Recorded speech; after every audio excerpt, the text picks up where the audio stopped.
Hello, everyone. We've gone a long way and managed to cover the majority of animation principles already.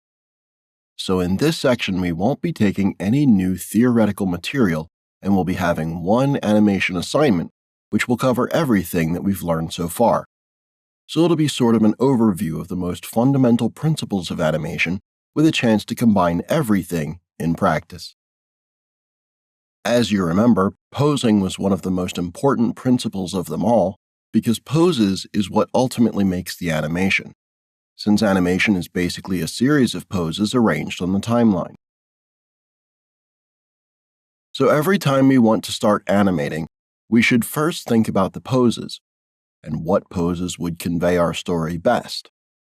Keeping that in mind, we can start setting up our story poses carefully, making sure that they work well together, and once we're done with that, we can move on and get in between those poses straight ahead.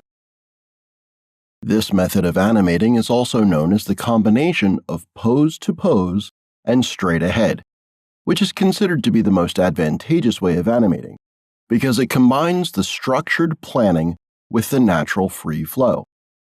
But every animator has a different way of working. Some choose to animate just with pose-to-pose technique, where you have to plan all the poses of your animation in advance.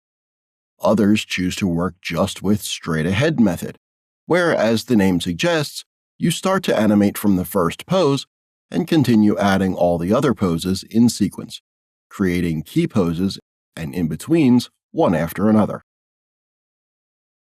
All right, so this section's assignment is to create our character's mood change, where we basically have to create a nice transition from one main story pose to another.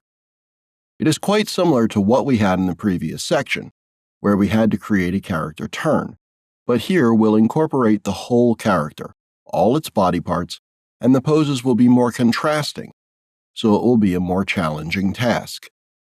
And as I've mentioned before, first we need to figure out what are the key poses of our animation and where to put them.